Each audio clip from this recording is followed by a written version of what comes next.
우리 한 절씩 교독하고 마지막 절 같이 보도록 하겠습니다. 출애굽기 7장 1절로 7절입니다. 여호와께서 모세에게 이르시되 볼지어다 내가 너를 바로에게 신같이 되게 하였은즉 네 형 아론은 네 대언자가 되리니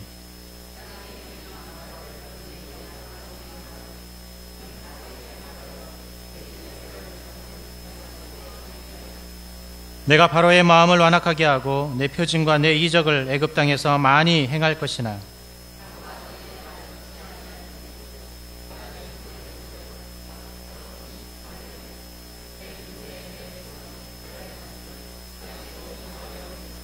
내가 내 손을 애굽 위에 펴서 이스라엘 자손을 그 땅에서 인도하여 낼 때에야 애굽 사람이 나를 여호와인 줄 알리라 하시매. 같이 읽겠습니다. 그들이 바로에게 말할 때 모세는 80세였고 아론은 83세였더라. 아멘. 지난주에는 못 뵀습니다. 지난주는 제가 제주도에 있어서 못 뵀고, 그 전주에는 뵙고 또 그 전주에는 제가 휴가여서 못 뵀습니다. 그래서 8월 달에 여러분을 제가 수요일날을 두 번 뵙는 것 같습니다. 그래도 공교롭게도 제가 또 설교할 때만 이렇게 앞에 서 있는 것 같습니다. 여러분, 세계에서 최고 높은 산이 어떤 산이죠? 에베레스트. 혹시 에베레스트를 등전해 보신 적 있으십니까? 저는 산을 그렇게 좋아하지 않아서 이 등정했다는 사람들을 보면 참 대단하다라는 생각이. 저희 가까운 산 올라가는 것도 참 귀찮아해가지고 바로 저희 집에 보면 가까운 청명산이라는 산이 있습니다. 되게 멀진 않거든요. 그래서 가끔 생각이 저 산을 좀 올라가야지 했는데 제가 딱 2번 올라가 봤습니다. 제가 거기 엄청 오래 살았는데 딱 2번 올라가면서 늘 느꼈던 것이 운동하려면 이 산을 올라야 되는데 하면서 올라가질 않아요. 저는 이렇게 그만큼 산 오르는 것을 별로 좋아하지 않는데 이 세계 최초로 이 에베레스트 산을 정복한 사람이 있습니다. 에베레스트는 잘 아시는 것처럼 해발 8,848m입니다. 그러니까 엄청 높고 1만 미터 이상 가게 되는 아주 높은 그런 산이죠. 그리고 이 수많은 사람들이 이 산을 정복하려고 많은 시도를 했고 또 많은 실패도 했습니다. 그리고 잘 아시는 것처럼 TV에서 그곳에서 안타까운 사건들도 많이 일어나는 곳이 바로 이 에베레스트 산입니다. 거기다 이 산을 오르려면 이 고산 공포증도 많이 시달려야 되고요. 그리고 악천후 때문에 많은 사람들이 이 목숨을 잃기도 합니다. 만약에 이 전문가들에 의하면요, 지금까지 한 120여 명 정도가 이 산에서 죽었는데 어디에 묻혀 있는지 모를 정도로 그렇게 묻혀져 있다고 합니다. 그런데 이 세계 최초로 이 산을 등정한 사람 이름이 누구냐면 뉴질랜드의 에드먼드 힐러리라는 사람입니다. 이 사람이 1919년에 처음에 이 산을 953년에 처음 이 사람이 가장 높은 에베레스트 산을 정복합니다. 그때까지 수십 년간 거쳐서 많은 사람들이 노력은 했지만 다 실패를 했죠. 그러다 이 사람이 최초로 등장을 하자 많은 사람들이 깜짝 놀랐습니다. 그런데 이 산을 등정을 했을 때 사실 이 사람 말고 또 한 사람이 사실 더 있었습니다. 누굴까요? 세르파라는, 누구냐면 이 사람은 네팔에서 이 짐꾼들입니다. 이 등산을 도와주는. 근데 여러분, 이 세르파라는 사람들 어떤 일을 하냐면 이 사람들처럼 멋있는 등산 장비를 가지고 있지 않아요. 이 사람들은 그 사람들의 짐을 메고 어떻게 하냐면 그 높은 산까지 도와주는 역할을 합니다. 어찌 보면 이 전문 산악인들도 아님에도 불구하고 그것에 대해서 너무 길이를 잘 아니까 이 사람들이 도움이 없으면 결코 그 등반을 할 수 없다고 합니다. 근데 이 힐러리 옆에 누가 있었냐면 노르게이라는 현지 네팔 사람이 있었다고 합니다. 이때 같이 등반했던 사람이 누구냐면 바로 이 네르게이라는 사람, 노르게이라는 사람입니다. 그런데 어떠한 사람도 이 사람의 이름을 기록하지 않아요. 왜일까요? 사람은 누구만 기억하죠? 1등만을 기억하기 때문에 그렇습니다. 세상에 많은 사람들은 오직 1등만이 가장 좋다고 생각을 합니다. 그리고 1등을 추구하죠. 광고에서도 아니면 일반 회사에서도 오직 몇 등만 원하나요? 1등만을 원하죠. 근데 예전에 그 광고 중에 하나가 우리는 2등입니다 라는 광고가 있었어요. 기억나시나요? 보험회사 광고예요. 우리 교회에서도 그 보험회사를 다니시는 분이 계신데 그 보험회사에서 우리는 2등입니다. 사람들이 정말 2등인 줄 알고 그래서 이 회사는 정말 2등인가. 사실 이게 전략이거든요. 또 많은 사람들이 2등보다는 1등 하기를 원하고 후연보다는 주연이 되길 원합니다. 그래서 많은 사람들은 교회에서든 직장에서든 아니 어디서든 항상 앞에 나서길 원합니다. 특별히 한국 사람들은 되게 감투를 참 좋아합니다. 그래서 꼭 교회를 가면 집사여야 되고 권사여야 되고 장로여야 해요. 그리고 이것이 꼭 직분 같아요. 교회에서 장로가 되면 최고 높은 사람, 권사가 되면 최고 높은 사람, 집사, 평신도면 이 사람은 좀 낮은 사람이라고 판단을 합니다. 오늘 제가 이 이야기를 시작하는 이유는 뭐냐면 성경에는 바로 이런 2인자들, 2인자 멘토가 많았다라는 사실입니다. 그런데 오늘 성경 우리가 계속 살펴보고 있는 수많은 이 멘토들은 저는 사실 어찌 보면 이 2인자의 삶을 살았던 사람들입니다. 우리가 멘토링을 하는 교회지만 이 많은 멘토들은 사실 이런 2인자의 삶을 사는 사람이 진정한 멘토라는 사실을 우리는 깨달아야 한다는 것입니다. 저는 성경에 오늘 또 다른 2인자였던 바로 이 아론이라는 사람에 대해서 같이 좀 귀한 시간을 좀 나누고자 합니다. 아론 하면 우리는 흔히 모세의 형, 아니면 아론 하면 그냥 대언자 정도로만 생각합니다. 원래 아론의 이름의 뜻이 뭐냐면 히브리 말로 보상하다라는 뜻을 가지고 있어요. 모세보다는 나이가 무려 3살이나 많았습니다. 그리고 그는 레위지파에 속해 있었고요, 장남이었습니다. 그런데 성경에는 이 아론보다 누가 더 유명하죠? 예, 모세. 항상 이 아론을 이야기할 때는 반드시 누가 먼저 나와야 됩니까? 모세가 나와야 합니다. 여러분 생각해 보십시오. 모세보다 나이가 3살이나 많고 또 대언자지만 실제로 바로왕 앞에 나가서 제일 많이 이야기한 사람이 누구였습니까? 모세였습니다. 그런데 성경의 주인공은 아론이 아닌 항상 모세의 초점을 맞추고 있다는 것이죠. 그런데 그런 모세가 존재하기 위해서는 누가 있었어야 되는가? 바로 아론이라는 사람이 있었어야 한다는 것입니다. 오늘 이 성경에서 말하는 아론이라는 멘토는 도대체 어떤 멘토였는지, 우리가 이 아론이라는 멘토를 통해서 우리가 아론 멘토의 어떤 모습을 보여야 나갈지 한번 알아가는 시간이 될 수 있기를 바랍니다. 먼저 오늘 성경의 이 아론이라는 멘토는요, 2인자의 삶을 살았던 사람이라는 것입니다.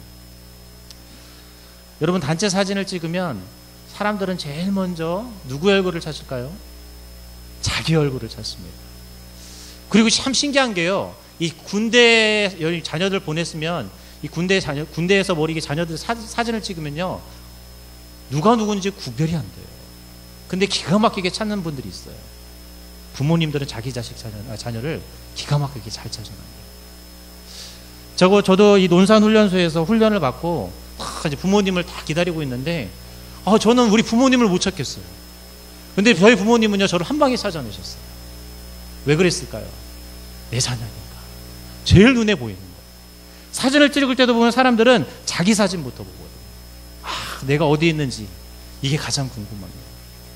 이처럼 사람은 항상 자기 중심의 삶을 살아요. 이것을 가르쳐 뭐라고 말하냐면 나르시즘이라고 이야기해요.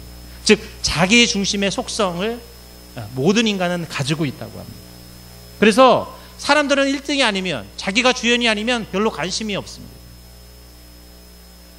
그런데 오늘 성경에 등장하는 모세는요, 본문 7절에 보면 아까 말씀드렸던 것처럼 우리 7절에 보면 그들이 바로에게 말할 때 모세는 80세였고 아론은 83세였더라라고 이야기합니다. 어찌 말하면 당시 시대상으로 보면 연장자가 더 유명해야 되고 더 많은 사람들에게 알려져야 합니다. 그런데 성경은 아론보다 모세가 더 앞섰다고 이야기하고 있습니다. 뿐만 아니라 오늘 본문 1절에도 보면 아론은 모세의 뭐였나요? 대언자였어요. 대언자라는 것은 대신 말을 전해주는 사람입니다. 모세 앞에, 바로 앞에 가가지고 제일 말을 많이 하고 모든 10가지 재앙에 대한 이야기도 누가 해줬나요? 아론이 했어요, 사실은. 이 모세가 자신은 입술이 둔합니다라고 하나님께 끝까지 거부하자 하나님께서 야, 걱정하지 말아라. 내 형 아론을 준비했다. 즉, 말 잘하는 아론을 준비했으니까 가라 해가지고 모든 역할을 누가 했냐면 이 아론이라는 사람이었어요. 자, 우리 입장에서 보면 누가 가장 빛나야 되나요? 아론이라는 사람이 사실 빛나야 돼요. 왜요? 일은 다 누가 했으니까. 예, 아론이 했으니까. 그런데 성경은 아론을 주목하지 않아요. 성경은 항상 누구를 주목하냐면 모세라는 사람을 주목하고 있고 지금 우리도 아론보다 누구를 더 닮고 싶어해요? 모세를 닮고 싶어요. 왜요? 모세가 주인공이기 때문에 그렇습니다. 자, 이런 상황을 놓고 보면 아론은 어떻습니까? 억울할 것 같아요. 왜요? 늘 일은 다 자기가 하고 누가 칭찬받는 거예요. 모세가 받으니 기분 나쁠까요? 안 나쁠까요? 분명 기분이 나빴을 수도 있습니다. 그런데 성경 그 어디에도 아론은 거기에 대해서 불평과 불만을 토로한 적이 한 번도 없다라는 사실입니다. 뿐만 아니라 이 아론이 가장 멋있었던 사건이 등장하죠. 바로 출애굽기 17장 8절로 16절입니다. 바로 아말렉 군대와의 전쟁에서 이때 어떤 일이 일어나죠? 모세가 지팡이를 들고 손을 들고 있으면 승리하고 손이 내려가면 지게 됩니다. 그래서 어떻게 해요? 아론과 미리암 어떻게 해요? 둘이 손을 봐줘. 근데 많은 사람들이 여기서 참 착각하고 있는 게 있어요. 모세는 이제 팔이 안 내려가니까 힘이 덜 들겠다. 근데 여러분 생각해 보세요. 그것을 잡고 있는 사람이 얼마나 힘들었을까 한번 생각해 보신 적이 있으세요? 저는 가끔 이 성경을 보면서 엉뚱한 생각을 좀 많이 해요. 어떤 엉뚱한 생각이냐면 이 손을 잡고 있던 사람들이 정말 얼마나 힘들었을까. 여러분 저는 이게 제가 사실 잘 못하는 것 중에 하나가 손을 오래 들고 있는 걸 하지 못해요. 저는 이게 팔이 잘 아파서 오래 들고 있지를 잘 못해요. 저는 이게 팔 드는 것도 힘들고 누구 잡아주는 것도 힘들더라고요. 그런데 하루 종일 아론은 그렇게 자신의 동생의 손이 내려오지 않도록 도와주었다는 것입니다. 그런데 우리는 누구를 기억했습니까? 거기에서 모세의 팔이 안 내려왔다 정도만 기억하고 있습니다. 하루 종일 그 두 손을 잡고 있어줄 이 두 사람은 우리는 한 번도 생각해 본 적이 없다라는 것이죠. 이처럼 멋진 인생을 살았던 사람, 2인자였지만 가장 아름다운 삶을 살았던 사람이 바로 아론이라는 사람. 사도 바울은 그래서 빌립보서 2장 5절 8절에서 너희 안에 이 마음을 품으라 곧 그리스도 예수의 마음이니 그는 근본 하나님의 본체시나 하나님과 동등됨을 취할 것으로 여기지 아니하시고 오히려 자기를 비어 종의 형체를 가져 사람들과 같이 되었고 사람의 모형으로 나타나셨음에 자기를 낮추시고 죽기까지 복종하셨으니 곧 십자가에 죽으십니다. 여러분 성경에 보면 예수님도 2인자였어요. 무슨 예수님이 2인자였는가? 아닙니다. 예수님이 2인자가 되신 이유가 있어요. 누구 때문이요? 바로 저와 여러분을 위해서 하나님의 뜻대로 2인자의 역할을 감당하셨다. 우리는 멘토입니다. 멘토는요 우리가 흔히 생각하면 리더라고 생각을 해요. 물론 리더가 맞긴 맞지만 다른 사람을 세우는 리더라는 것입니다. 사람을 세우기 위한 2인자 리더가 바로 누구냐면 바로 멘토라는 것입니다. 멘토는요 그래서 앞에선 1인자가 아닙니다. 우리가 늘 여기서 착각을 해요. 그러니까 멘토링이 어려운 것입니다. 왜? 내가 앞서야 된다고 생각하니까 힘든 거예요. 사람은요 앞에 가면 갈수록 힘든 힘이다. 그런데 반대로 내가 누군가를 도와주는 역할을 하는 사람이라면 오히려 일은 쉬워진다는 것입니다. 저는 오늘 여기 계신 분들이 바로 그런 역할을 하셨으면 좋겠어요. 여러분 역사는요 2인자에 의해서 써졌다는 사실을 알고 계십니까? 우리 얼마 전에 끝났던 드라마 정도전이라는 드라마 보셨나요? 여러분 사실 정도전은 조선 건국의 주인공이 아닙니다. 그가 모든 것을 설계했지만 실제적인 주인공은 누구예요? 이성계입니다. 여러분 우리가 잘 아는 삼국지에 등장하는 유비 있죠. 원래 그 유비 간호 다 장비 나오지만 거기 또 한 사람이 누가 주나요? 제갈량이 등장을 해요. 어찌 보면 그 모든 것을 다 만들어냈던 사람이 누굽니까? 이 제갈량이거든요. 이 사람들이 없었으면 이성계도 없었고 유비라는 사람도 없었습니다. 2인자에 의해서 만들어졌던 사람. 그런데 우리는 늘 기억하는 사람들은 멋진 사람은 누굽니까? 이성계고 유비예요. 그러나 모든 것은 2인자에 의해서 만들어진다는 사실입니다. 저는 오늘 예전께 모든 성도들이 멘토로서 내가 2인자라는 이 인식을 저버리지 않았으면 좋겠어요. 내가 누군가를 세우기 위해서는 2인자가 반드시 필요합니다. 여러분 개그맨 중에 잘 아는 박명수라는 개그맨이 있어요. 늘 이 사람이 자신의 입처럼 달고 다니는 단어가 있어요. 2인자. 그러면서 자기가 맨날 유재석을 내려뛰고 하려고 하잖아요. 그런데 그 사람의 본마음은 항상 2인자예요. 왜요? 1인자가 되면 실패하니까 2인자로서 그냥 남을 잘 못 빌어요. 그러면 자기가 롱런할 수 있는 걸 알기 때문에. 그래서 늘 자기는 뭐라고 생각해요? 2인자라고 생각해요. 저는 오늘 우리 예전교회 모든 성도들이 바로 이 내가 멘토로서 2인자의 역할을 아론처럼 잘 감당할 수 있기를 바랍니다. 모세는 입이 둔했기 때문에 자신의 역할을 제대로 못했어요. 아론이 없었다면 어땠을까? 물론 하나님이 있었으니까 모든 것이 수월하게 잘 진행됐겠지만 바로 하나님은 그 아놀이라는 사람을 들어서 모세라는 사람이 빛나게 만들어 주셨다는 것입니다. 저는 우리 예전교회 모든 멘토들은 이래서 아론처럼 제2인자라는 사실을 늘 깨닫고 남을 세우는 자라는 사실을 깨달을 수 있는 귀한 주님의 자녀들이 될 수 있기를 바랍니다. 두 번째로 아론이라는 멘토는요, 실패할 수 있다라는 사실을 우리는 기억해야 합니다. 멘토하면 다 성공해야 한다고 생각을 합니다. 멘토하면 다른 사람들한테 다 좋은 것을 보여줘야 된다고 생각을 해요. 실패하면 큰일 나는 것처럼 우리는 잘못 생각하고 있다라는 것입니다. 여러분, 오늘 성경에 등장하는 이 아론이라는 사람은 성경에 두 번의 실패를 합니다. 첫 번째 실패는 뭐였죠? 혹시 기억나시나요? 모세가 십계명을 받으러 갔을 때 사람들이 모세가 내려오지 않자 뭐라죠? 우상을 만들어 달라고 요청을 합니다. 자, 우리 같으면 어떻게 해야 될까요? 안 돼! 잘라서 말을 해야 돼요. 너희 이러면 안 되라고 이야기를 했는데 아론이 어떻게 합니까? 사람들의 마음에 동요하자. 그래, 그럼 너희들이 금 부츠를 다 가져와라. 뭘 만들자? 금송아지를 만들자. 이것 때문에 모세한테 엄청 혼납니다. 모세가 내려와서 그 광경을 보고 한심스러워했죠. 이 모세가요, 이 아론의 그 모습을 보면서 철저하게 그를 아주 뭐라고 이야기해요. 이처럼 이 아론은 실패한 사람이었습니다. 그는 그 출애굽의 수많은 과정 속에서 하나님의 능력도 받고 수많은 것들을 경험했습니다. 자, 우리 같으면 이스라엘 백성의 그런 요구가 왔을 때 분명히 그것을 거절할 수 있을 만한 많은 것들을 그는 경험했습니다. 그런데 그는 그것을 거절하지 못하고 오히려 사람들의 동료만을 따르고 그것 때문에 그 사람들을 위해서 헌신해버립니다. 그래서 그들이 요청하는 대로 그만 우상을 만드는 우를 범하게 됩니다. 또 어떤 실수를 합니까? 그가 바로 이 민수기 12장 1절로 16절에 보면 모세가 누구와 결혼을 하죠? 구스 여인과 결혼을 하죠. 이 구스 여인은 이방인이었거든요. 이방인 여인을 취한 사건을 보고 어떻게 해요? 그것을 보고 모세를 막 뭐라고 하잖아요. 이것 때문에 어떻게 됩니까? 또 하나님께 징벌을 받게 되는 실패를 경험하게 되죠. 우리가 생각하는 이 아론이라는 사람은 이처럼 실패의 자였다라는 것입니다.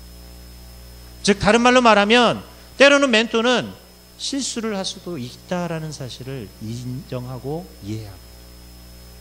그런데 우리는 때로는 이 실수하는 것을 너무 두려워하는 사람들이 너무나 많아요. 그래서 아예 멘토링을 하려 하지 않아요. 괜히 내가 못하는데 저거 했다가 어떻게 할까? 그런 것 걱정하지 말라는 것입니다. 만약 아론이 이 두 번의 실패로 그냥 끝나버렸다면 아론이라는 사람은 성경에 그렇게 나타나지 않았을 것입니다.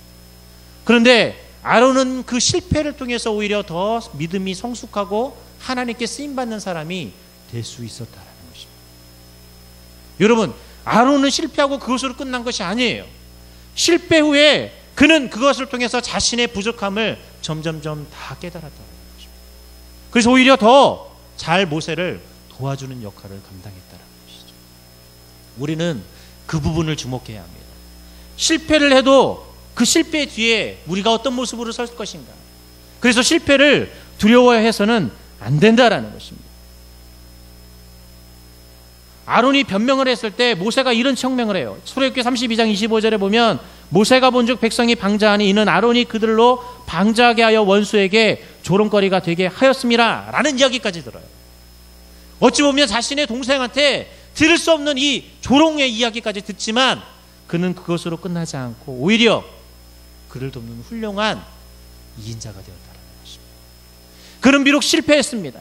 그는 수많은 사람들에게, 특별히 모세에게, 자신의 동생 모세에게 조롱거리가 되었지만 그 조롱거리를 오히려 승화시켜 그는 훌륭한 조력자가 될 수 있었다는 것이죠. 그래서 우리는 실패를 두려워해서는 안 된다는 것입니다. 여러분, 멘토는요 때로는 실수할 수도 있습니다. 때로는 실패할 수도 있습니다.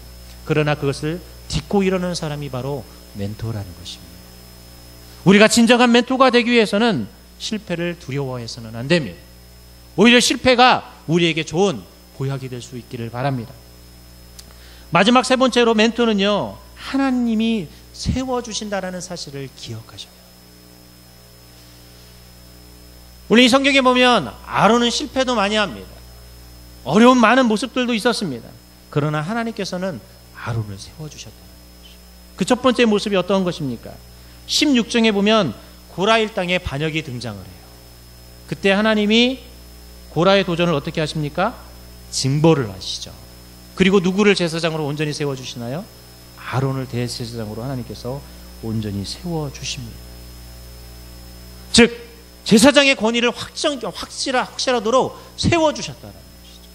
그 누구도 그 권위를 도전할 수 없도록 하나님께서 아론을 세워져 가고 있다는 사실이죠. 우리는 그런 하나님의 모습을 기대해야 합니다. 하나님은요, 하나님이 자신이 선택한 사람을 결코 포기하지 아니하십니다. 하나님이 세웠던 제2인자였지만 하나님은 그를 온전한 제사장으로 그를 세워가고 있다는 것입니다. 하나님은 그래서 저와 여러분을 세워가십니다.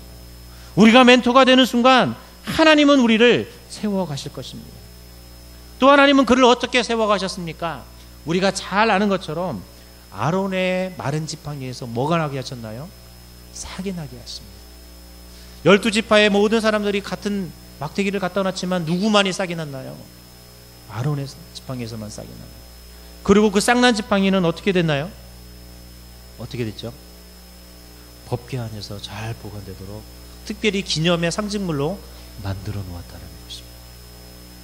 누구의 지팡이를요? 여러분 생각해 보십시오. 모든 이스라엘 백성이 법궤 안에 아론의 싹난 지팡이가 있는 것을 생각한다면 아론은 얼마나 귀하게 여길까요? 가끔 이 성도님들의 집이나 이렇게 집에 가면 자랑스러운 것들은 어떻게 하죠? 집 보관을 하고 아주 귀한 이 진열장에다가 놓든지 큼지막하게 걸어놔요. 제가 전에 교회 어떤 집사님이 대통령에게 무슨 상장을 받았어요. 상장이 아니라 김대중 대통령에게 같이 사용고 무슨 뭐 글씨를 좀 받은 것 같아요.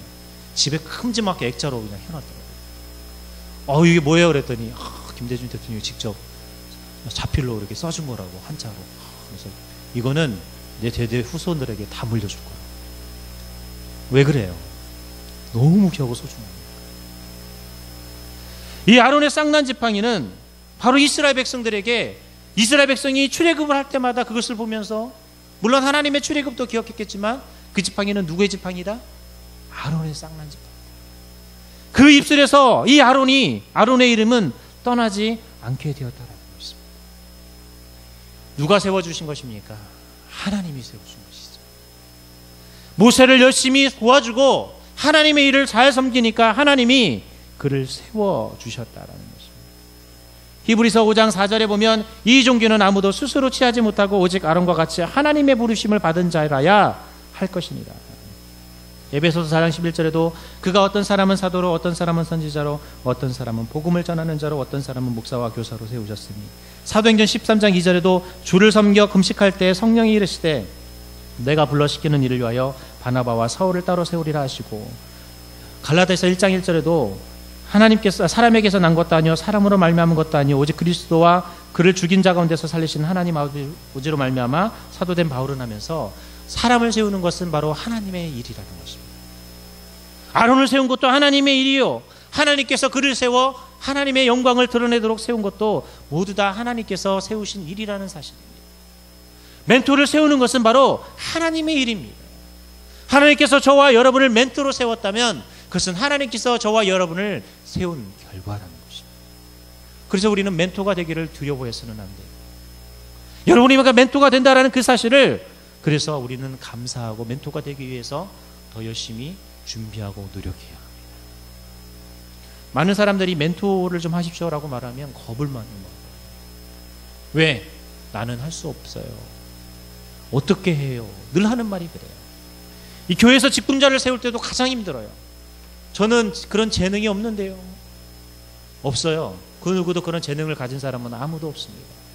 그런데 그 일을 하시는 이는 누구십니까? 하나님이십니다. 여러분은 능력이 없어요. 저도 마찬가지입니다. 그 어떤 누구도 능력이 없습니다. 그러나 우리가 그 일을 하는 이유는 단 하나입니다. 하나님이 우리를 세워갔기 때문에 그렇습니다. 하나님이 아론을 세웠기 때문에 모세가 있는 것이고, 하나님이 아론을 썼기 때문에 이스라엘의 레위 지파가 될 수 있었던 것입니다. 사람을 세우는 것은 하나님이 하시는 일입니다. 우리는 그저 그 자리에서 그 역할을 보조할 뿐입니다. 그런데 하나님은 그런 자를 세워 가신다는 것이죠. 우리는 이런 훌륭한 멘토들이 될 수 있기를 바랍니다. 하나님이 세워가는 멘토, 하나님이 만들어가는 그런 멘토들이 될 수 있기를 바랍니다. 이제 말씀을 맺도록 하겠습니다. 우리는 오늘 아론이라는 멘토를 좀 살펴보았어요. 아론은 2인자였습니다. 아론은 1인자가 될 수 없었습니다. 아론은 2인자였기 때문에 때로는 억울할 수도 있었습니다.